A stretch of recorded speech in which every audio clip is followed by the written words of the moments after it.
Hello అండి. నేను మొన్న ఉగ్గు పొడి ఎలా చేసుకోవాలో పెట్టా కదా! ఇప్పుడు దాంతో ఉగ్గు ఎలా వండుకోవాలో చూద్దాము. ఫస్ట్ నేను మెజర్‌మెంట్స్ ఎలా తీసుకుంటాను అంటే, ఒక కప్పు ఉగ్గు పొడి తీసుకున్నాననుకోండి, దానికి 2 కప్స్ ఆఫ్ వాటర్ తీసుకుంటాను. మా బాబుకి 1 ఇయర్ కంప్లీట్ అయిపోయింది కాబట్టి నేను కొంచెం సాల్ట్ యాడ్ చేస్తున్నాను. 1 ఇయర్ బిలో పిల్లలకైతే సాల్ట్ యాడ్ చేయకూడదు. అండ్ నేను ఇంకా దీంట్లో ఏమీ వేయట్లేదు. ఆల్రెడీ జీలకర్ర, మిరియాలు, ఇంకా వాము అవన్నీ ఉగ్గు ప్రిపేర్ చేసుకునేటప్పుడే వేసేసుకున్నా కదా!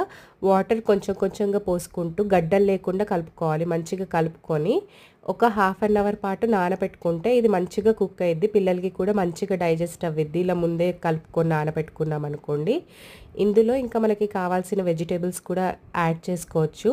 నేను రోజుకొక వెజిటేబుల్ యాడ్ చేస్తాను. ఈరోజు క్యారెట్ తురిమేసాను. ఇంకా మనం బీట్రూట్ వేసుకోవచ్చు, ఆకుకూరలు వేసుకోవచ్చు, టొమాటో వేసుకోవచ్చు. ఇలా డిఫరెంట్ డిఫరెంట్ వెజిటేబుల్స్ వేసుకోవచ్చు.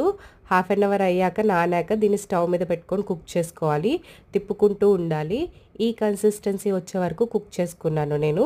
1 ఇయర్ బిలో పిల్లలకైతే ఇంకొంచెం పల్చగా ఉన్నప్పుడే ఆఫ్ చేసేసుకోవాలి. దీంట్లో లాస్ట్‌లో నెయ్యి వేసుకొని పిల్లలకి పెడితే టేస్టీగా అనిపించి చాలా ఈజీగా తినేస్తారు వాళ్ళు కూడా.